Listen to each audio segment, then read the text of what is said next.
한 나라의 지도자가 어떤 지도자가 세워지느냐에 따라서 그 나라의 향방이 바뀌어지기도 합니다. 그래서 지도자 한 사람을 세우는 일이 참 중요하기 때문에 가끔씩 텔레비전에서 청문회를 통해서 여러 가지 방법으로 그 후보자를 검증을 하기도 합니다. 요즘 새벽에 사무엘상을 강의를 계속하고 있는데요.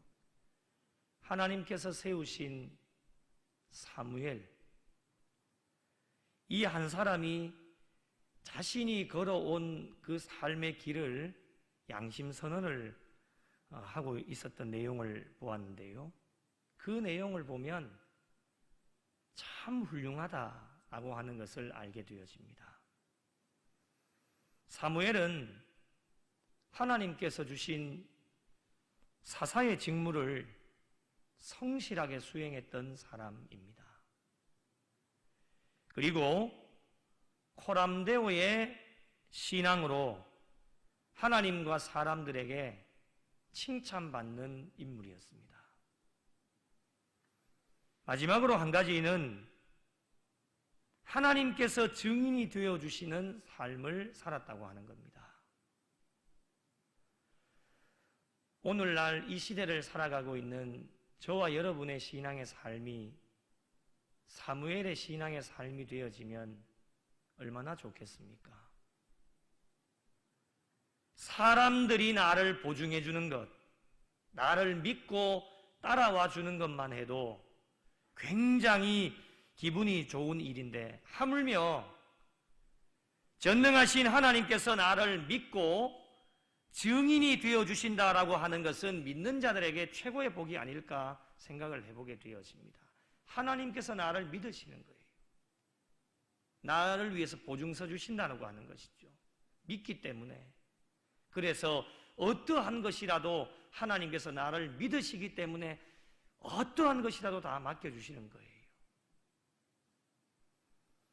그래서 하나님의 나라와 하나님의 교회에 지도자가 되어진 저와 여러분이 앞으로 남은 여생을 어떻게 살아가야 할 것인가, 앞으로 달려가는 길의 기도의 제목이기도 하고, 정말 신경을 쓰고 우리의 신앙의 삶을 경주하면서 달려가야 된다라고 생각을 합니다.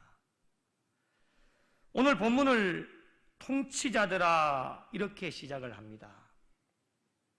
통치자들은 오늘날로 말하면은 권력을 가지고 있는 지도자들을 말합니다. 그리고 1절에 인자들아 너희가 올바르게 판결해야 하거늘 어찌 잠잠하냐라고 말씀하시는 것을 보아 재판관을 의미하는 것 같습니다. 그렇다면 하나님과 사람들에게 칭찬을 받고 인정받는 지도자는 어떤 지도자일까요? 정의를 외칠 수 있는 지도자가 되어야 합니다. 의롭고 정직하게 바른 것을 외칠 수 있는 지도자, 이런 지도자가 하나님께도 칭찬을 받고 사람들에게도 칭찬을 받게 되어집니다. 그리고 재판관이라면 어떻게 해야 칭찬을 받을 수 있겠습니까? 어떠한 것과도 타협하게 되어지면 안 됩니다. 공정하게 판결을 내려야지만 올바른 재판관이라고 칭찬을 받을 수 있습니다. 억울한 자들의 억울함을 풀어주고 약한 자들을 보호해주고 어떤 한쪽으로도 치우치지 않는 공평함을 가지고 재판할 때에 하나님과 사람들에게 칭찬을 받을 수 있는 지도자가 되어줄 수 있습니다. 그러나 오늘 본문에 나타나는 지도자들의 삶이 어떻습니까? 몇 가지를 한번 살펴보겠습니다. 첫째는 침묵합니다. 침묵을 해야 될 때가 있고 하지 말아야 될 때가 있습니다. 정의를 외치고 올바른 것을 판단해야 될 때에는 절대로 침묵하면 안 됩니다. 말을 해야 됩니다. 그러나 말하지 말아야 될 때는 침묵해야 됩니다. 이것을 잘 분별할 수 있는 지도자가 하나님 앞에 칭찬을 받을 수 있는 지도자입니다. 두 번째는 악을 행합니다. 2절에 보니 너희가 중심에 악을 행하며 너희 손으로 뭐를 달아주어요? 폭력을 달아주는도다. 여전히 불의를 꾸미고 폭력을 일삼고 있습니다. 이런 지도자가 세워지면 나라가 어떻게 되어지겠습니까? 세 번째로 거짓말을 합니다. 악한 자들이 행하는 것 중에 가장 큰 특징 중에 하나가 무엇이냐면 거짓말이에요. 10계명 제9계명에도 내 이웃에 대하여 거짓 증거하지 말라고 분명히 우리에게 말씀하고 있습니다. 옛날 어르신들이 이런 이야기를 해요. 거짓말을 밥 먹듯이 한다. 얼마만큼 많이 거짓말을 했으면 밥 먹듯이 거짓말을 한다라고 이야기를 하겠습니까? 세상 사람들의 이야기가 아닙니다.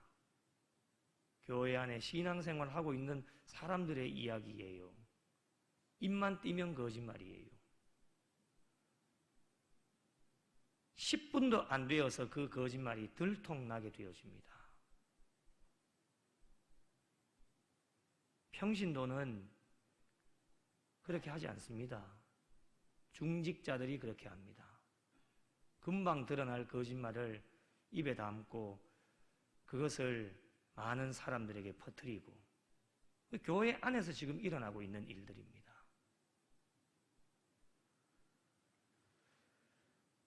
마태복음 15장에도 보면 사람을 더럽게 하는 것 중에 하나가 거짓 증언입니다. 이런 지도자들이 우리 곁에서 나라를 혼란하게 만들고 힘들게 합니다. 거짓말 잘하는 지도자들이 나라에 세워져 보십시오. 그 나라가 어떻게 되어지겠습니까? 입만 띄면 거짓말인데요. 이런 지도자들이 교회 안에 있다고 한번 상상을 해보십시오. 이런 지도자들로 인하여서 교회가 혼란스럽고 어려움을 겪게 되어집니다. 우리는 진실만을 말해야 됩니다. 그러므로 어떤 지도자가 될 것인가가 참으로 중요합니다. 하나님께서 세우신 참된 지도자 한 사람 때문에 나라의 흥망성쇠가 그에게 달려있고 교회와 가정, 이 사회 모든 공동체의 흥망성쇠가 참된 지도자 한 사람에게 달려있다고 하는 것을 우리는 명심하면서 살아야 됩니다. 그래서 저와 여러분의 한 사람의 주어진 사명이 얼마나 중요한 것인가라고 하는 것을 날마다 우리는 깨달아 알 수 있어야 됩니다. 하나님께서 저와 여러분을 보내어 주시는 그 공동체 속에서 어떻게 자리매김을 하면서 살아가느냐에 따라서 하나님의 영광이 드러날 수도 있고 하나님의 영광이 떨어질 수도 있습니다. 그래서 저와 여러분을 다 지도자로 세워주셨기 때문에 어떻게 자리매김을 하느냐에 따라서 그 나라와 교회와 가정과 자녀와 우리가 속하여져 있는 모든 공동체의 성공과 실패가 그 사람에게 달려있다고 해도 과언이 아닐 것입니다. 그렇다면 이들의 악함이 어느 정도인지 오늘 말씀에 어떻게 표현을 하고 있는지 한번 보실까요? 4절을 보실까요? 그들의 독은 뱀의 독 같으며 그들은 귀를 막은 기머거리 독사 같다라고 말씀하고 있습니다. 설명 안 드려도 아시겠죠? 이 악함이 어느 정도인가라고 하는 건요. 악인들의 악함이 얼마나 독한지를 비유를 통해서 말씀해 주고 계시는데요. 독사의 독이 정말 유명하지 않습니까? 저는 물려보지는 않았지만 그 자리에서 즉사할 수도 있는 게 독사의 독입니다.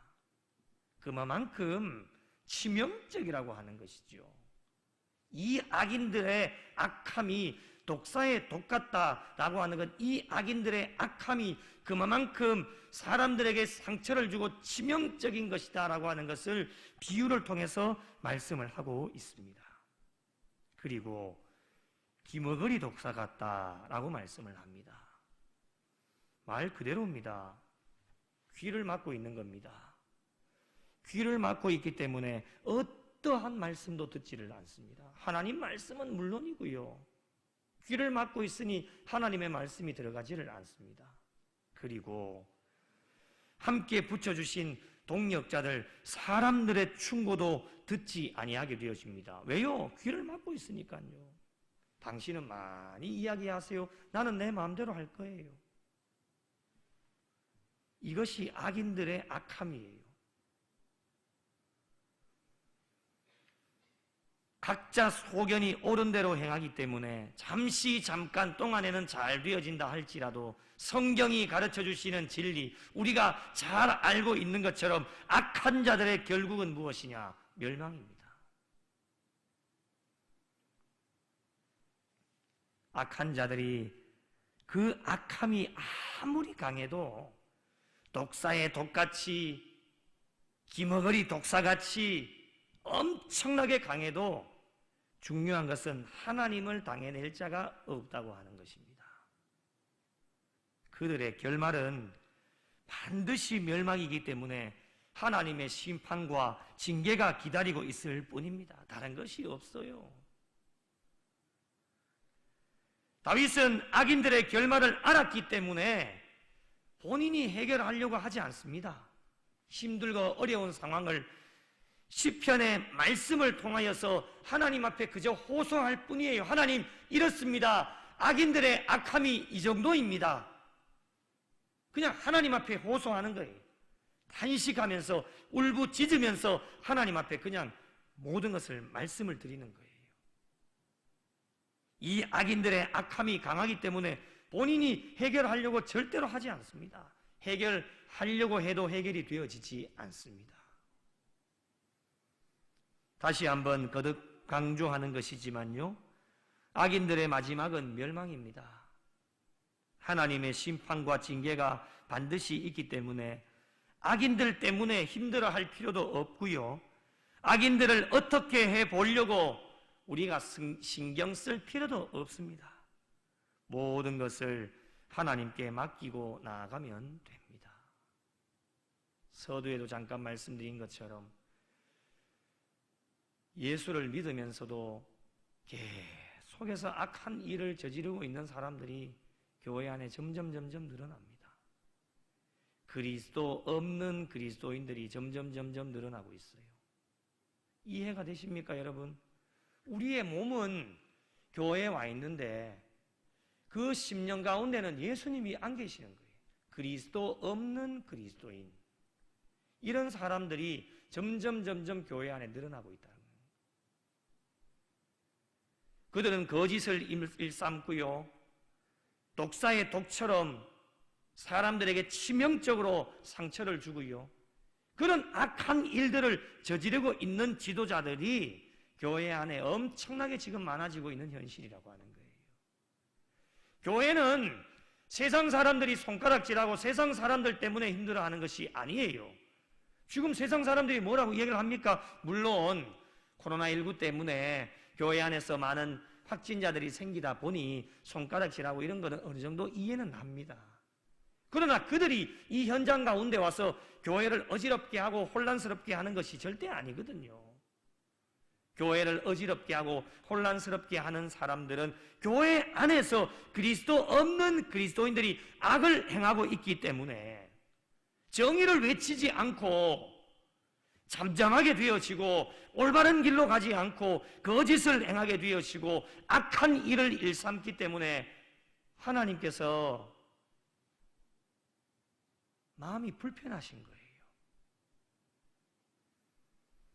이런 악한 자들의 악함이 아무리 강해도 하나님을 당해낼 자가 없지만요, 그들의 결말은 반드시 멸망인데 참 안타까운 것은 그걸 알면서도 멸망의 길로 달려가고 있는 사람들이 많다는 거예요. 하나님은 여러 가지 방법들을 통해서 회개하게 하시고 다시금 돌아오게 하시잖아요. 그것이 무엇인지를 잘 깨닫게 하셔서. 그런데도 돌아올 생각을 안 하는 거예요. 돌아와야 되겠다라고 하는 것은 알고 있지만 못 돌아서는 거예요. 돌아서지를 못해요.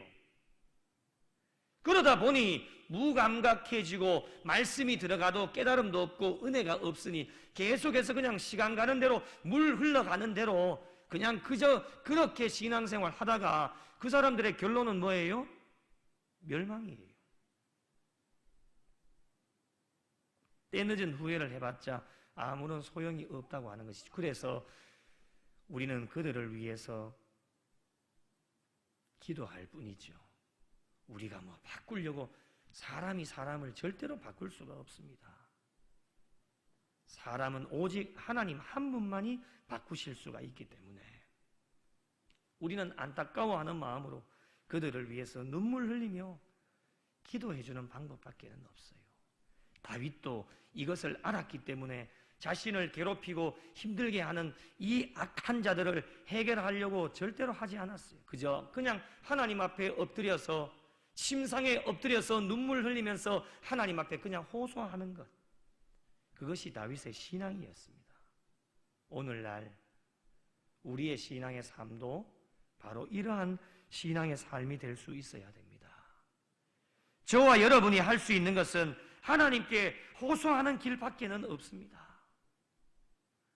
다윗도 이것을 알았기 때문에 오늘 본문 6절부터 하나님께 호소하기 시작합니다. 6절 시작을 하나님이여 라고 시작을 합니다. 하나님을 부르고 있습니다. 어떻게 호소를 합니까? 몇 가지를 살펴볼까요? 첫 번째는 젊은 사자의 어금니를 꺾어내어 주십시오. 가끔씩 동물의 왕국을 보면 맹수들이 날카로운 이빨을 가지고 사냥감을 한 번에 제압하는 것을 보게 되어집니다. 딱 한 번 물면 절대로 놓지를 않습니다. 아무리 흔들어대도 놓지를 않습니다. 그게 이빨에서 나오는 거예요. 그래서 한 번 물리면은 절대로 헤어나오지를 못합니다. 사자의 용맹함은 이빨에서 나오는데 이빨이 빠진 사자를 한번 상상해 보십시오, 여러분. 그래서 다윗이 젊은 사자의 어금니를 꺾어내어 주십시오. 자신을 괴롭히고 힘들게 하는 악한 자들의 모든 힘을 꺾어내달라고 하나님 앞에 호소하고 있는 겁니다. 이빨이 없이 잇몸만 남아있는 사자는 물어도 절대로 위협을 줄 수가 없습니다. 마찬가지로 독사의 이에도 독을 품고 있지요. 그 독사의 이를 빼내버린다라면 어떠한 걸 물어도 치명적이지를 못합니다. 악한 자들의 힘을 꺾어달라고 하나님 앞에 호소하고 있습니다. 이것마저도 다윗이 하는 일이 아닙니다. 악한 자들의 힘을 꺾으시는 분도 누구이시냐? 하나님이십니다. 그래서 하나님 앞에 호소를 하고 있습니다. 두 번째로 7절 말씀해 보니 급히 흐르는 물같이 사라지게 해달라고 호소합니다. 광야에서 흔히 볼 수 있는 현상인데요, 비가 많이 오면 큰 물이 흐르지만 금방 그 광야에서 땅속으로 물이 스며들어서 사라지는 것을 비유로 말씀해 주시는 겁니다. 다시 말씀드리면 다윗 자신을 괴롭히는 많은 병력들이 자신의 눈앞에서 진을 치고 자신을 죽이기 위해서 앞에 서 있지만 그들을 하나님께서 신속하게 물이 땅에 스며들어서 신속하게 없어지는 것처럼 나를 괴롭히고 내 앞에 진을 치고 있는 병사들을 신속하게 해결해달라고 하나님 앞에 호소하고 있습니다. 세 번째는 겨누는 화살이 꺾임 같게 해달라고 호소하고 있습니다. 말씀 그대로입니다, 여러분. 화살을 쫙 당겨서 놔야 되는데 당기는데 이 화살이 부러져서 땅에 떨어진다고 한번 생각해 보십시오. 그 어떠한 것도 맞출 수가 없습니다. 화살이 꺾여서 땅에 떨어져 버린다면 아무런 소용이 없는 것이지요. 악인들이 아무리 많은 것을 계획한다 할지라도 전능하신 하나님께서 그들의 모든 것을 꺾어버리시면 아무런 소용이 없다고 하는 것을 비유로 말씀해 주시는 표현입니다. 악인뿐만이겠습니까? 우리 의인들도 사람이 모든 것을 계획한다 할지라도 하나님이 그 걸음을 인도해 주시지 아니하시면 한 발자국도 우리가 나아갈 수가 없습니다. 사무엘상에 우리가 말씀을 나누어 보았지만 우리의 손에 칼과 창이 없어도 세상적인 것 아무것 없어도 하나님이 개입하시고 하나님이 인도해 가시면 아무것도 없어도 이스라엘 백성들은 승리하게 되어져 있습니다. 이것이 하나님의 역사입니다. 블레셋 사람들이 칼과 창이 있고 백성의 수가 모래수보다 더 많고 많은 것들을 가지고 있지만 하나님이 함께 하시지 않으니 블레셋 사람들은 패배할 수밖에 없는 것입니다. 악인들이 아무리 많은 것들을 계획한다 할지라도 하나님께서 그 모든 힘을 다 꺾어버리시면 아무리 많은 것들을 준비해도 아무런 소용이 없다라고 하는 것을 다윗이 알았기 때문에 하나님 앞에 호소하고 있는 것입니다. 시편 1편 6절에 무릇 의인들의 길은 여호와께서 인정하시나 악인들의 길은 망하리로다. 결국에는 부러진 화살과 같이 망할 수밖에 없다라고 하는 것을 시편 기자가 고백하고 있는 것입니다. 전능하신 하나님께서 함께 하시는 자는요, 어떠한 어려운 형편 속에서도 하나님께서 돌보아 주심으로 말미암아 반드시 승리하게 되어지는 것이 우리의 믿음의 고백이 될 수 있어야 됩니다. 네 번째로 8절 말씀해 보니 소멸하여 가는 달팽이 같게 하시며 만삭되지 못하여 출생한 아이가 햇빛을 보지 못함 같게 해달라고 호소합니다. 참 가슴 아픈 현실이죠. 그러나 다윗이 힘드니까 하나님 앞에 호소하는데 악인들이 이렇게 되었으면 좋겠다라고 호소를 하는 겁니다. 인간적으로 봤을 때는 참 힘들고 어려운 일이지만 말이죠.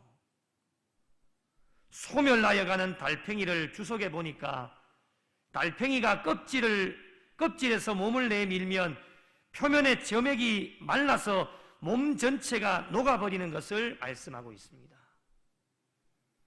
악인들은 머리와 몸을 내밀지만 결국에는 어떻게 되어지느냐? 망하게 되어진다고 하는 것, 하나님의 심판을 받아서 달팽이의 껍질만 남게 되어진다라고 하는 것을 비유로 말씀해 주시는 겁니다. 그리고 아이가 유산되어져서 세상 가운데 나오지 못하면 부모의 실망이 얼마나 크겠습니까?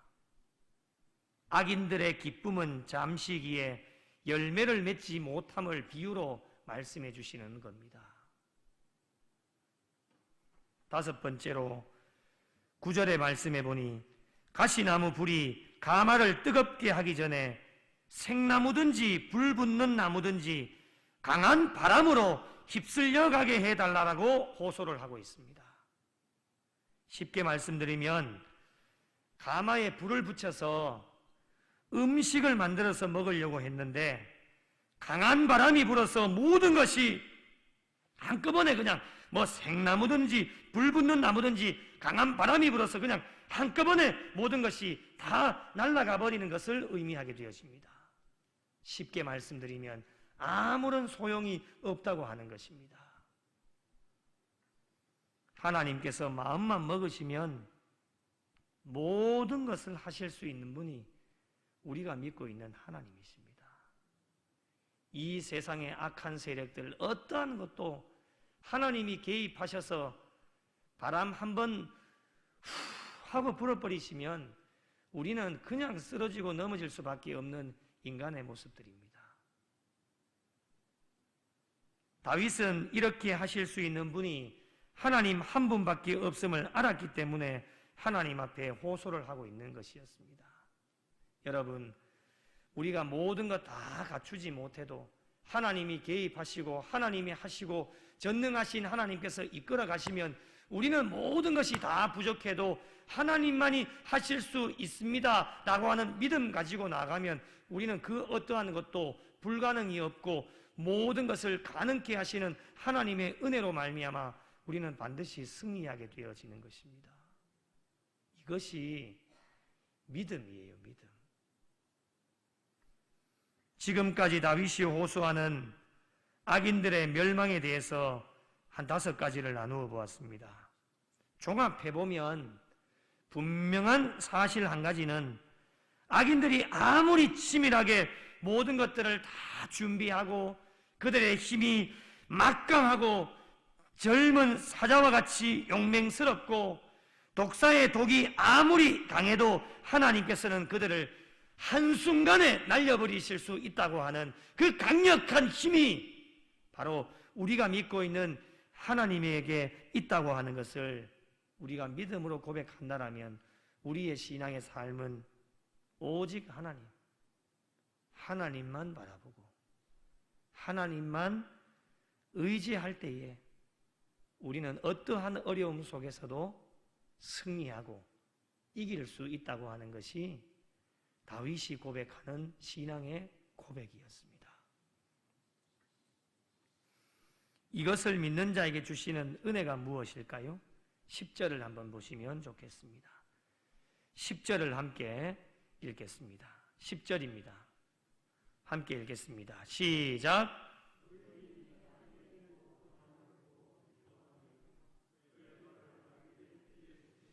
아멘. 의인이 악인의 보복당함을 보고 어떻게 해요? 기뻐하며. 누가 보복해 주시는 거예요? 전능하신 하나님께서 처음부터 마지막 순간까지 모든 것들을 다 해결해 주시는 분이 하나님이시기 때문에 우리 의인이 할 수 있는 일은 무엇이냐? 이것을 믿는 자에게 주시는 하나님의 은혜는 의인이 악인의 보복당함을 보고 그냥 기뻐하는 거예요. 우리는 한 것이 아무것도 없습니다. 다윗처럼 하나님이여 하나님이여 하나님이여 부르짖고 하나님 앞에 호소한 일밖에는 없습니다. 이 호소를 들으시고 하나님께서는 미리 모든 것들을 계획하시고 섭리하신 가운데 준비해 놓으셨기 때문에 순차적으로 모든 일들이 다 이루어지게 되어지는 겁니다. 이 기쁨은 오직 하나님만이 우리에게 주실 수 있는 기쁨이기 때문에 오늘도 우리는 하나님을 의지하면서 나아가야 될 이유가 바로 여기에 있는 것입니다. 여러분, 우리가 하려고 하면은 엄청나게 힘이 들고 스트레스가 쌓입니다. 대응할 필요가 없습니다. 속이 쓰리고 참 많이 힘들고 마음이 아프지만 하나님, 저들을 불쌍히 여겨주십시오. 하나님께서 저 악한 자들의 힘을 꺾어주시고 하나님께서 저들 또한 회개하게 하셔서 돌아오게 하셔서 하나님께 영광 올려드릴 수 있도록 해달라고 우리가 하나님 앞에 기도하는 일밖에는 없습니다. 그렇게 우리의 신앙의 삶을 살아가다 보면 하나님의 때가 되어질 때에 하나님께서는 악인들의 모든 힘을 꺾으시고 하나님께서 나를 괴롭히는 악인들을 위하여서 대신 보복해 주시는 것으로 말미암아 하나님의 징계와 심판받는 것으로 말미암아 우리는 기뻐할 수 있다고 하는 것. 그리고 11절에 심판하시는 하나님이 계시는 것을 알게 되어집니다. 그때에 사람의 말이 진실로 의인에게 갚음이 있고 진실로 땅에서 심판하시는 하나님이 계시다 하리로다. 이렇게 고백을 하고 있습니다. 심판하시는 하나님께서 계시기에 얼마나 은혜입니까, 여러분? 나를 괴롭히고 나를 못 살게 구는 악한 자들, 멸망의 길로 가고 있는 자들을 심판하고 징계하시는 하나님이 계신다고 하는 것을 아는 것이 우리에게는 얼마나 은혜가 되어지는지 모릅니다. 여러분, 이것을 모르니까 어떻게 해요? 이것을 모르니까 내가 해결하려고 하는 거예요.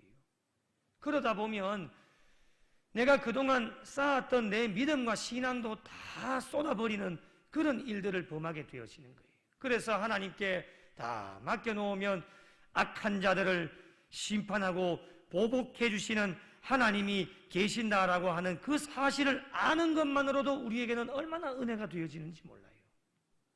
이것이 은혜예요, 은혜.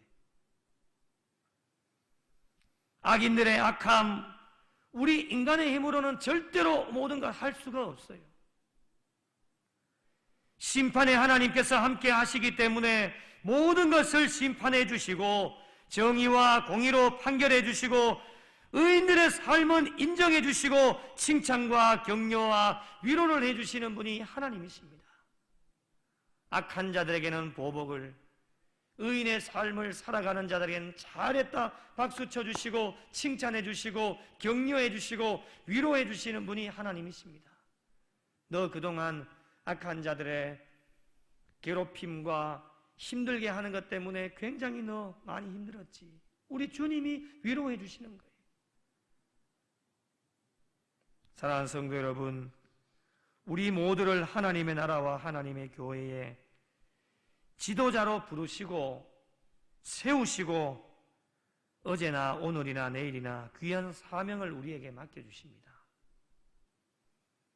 어떤 지도자가 되어야 하겠습니까? 한 번 더 강조하는 것이지만 불의하고 악을 행하는 지도자가 되지 마십시오. 그들의 결국은 멸망입니다. 여러분, 이거 한번 생각해 보셨습니까? 신앙생활 40년 했습니다.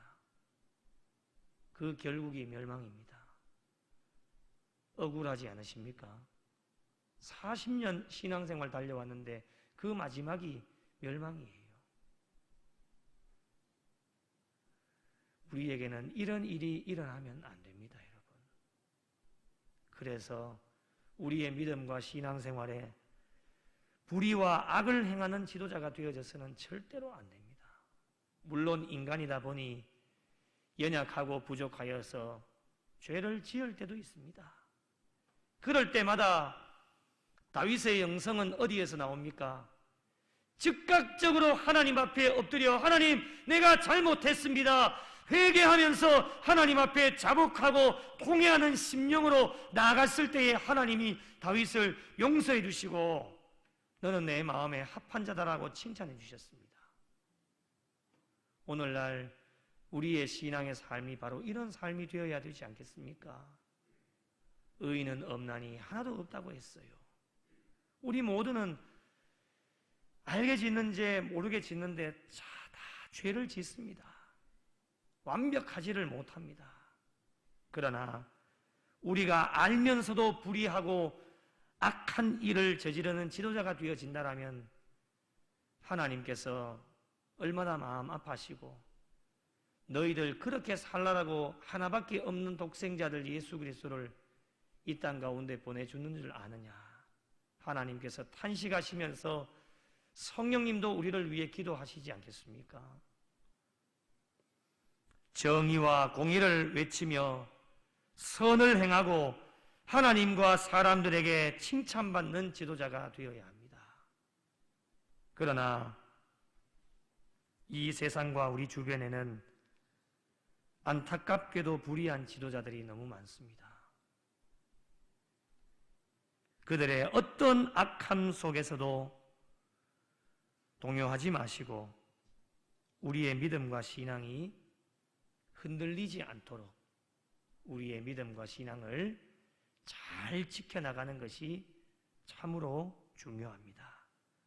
전능하신 하나님께서 함께 계시기 때문에 우리의 모든 것을 하나님 앞에 다 맡겨드리고 다윗처럼 하나님 앞에 호소하면서 저와 여러분에게 기쁨을 허락해 주시고 그리고 심판하시는 하나님께서 함께하고 계신다라고 하는 것을 알게 되어지는 은혜를 어제나 오늘이나 내일이나 날마다 이 은혜를 우리에게 베풀어 주시기에 그 어떠한 것도 요동하지 마시고 그 믿음과 그 신앙, 그 은혜를 붙잡고 나아가면 악한 자들의 길에서 벗어나서 우리는 의인의 삶으로 오늘도 부족하고 연약하지만 하나님께 영광 돌릴 수 있는 믿음의 길을 달려갈 수 있게 될 것입니다.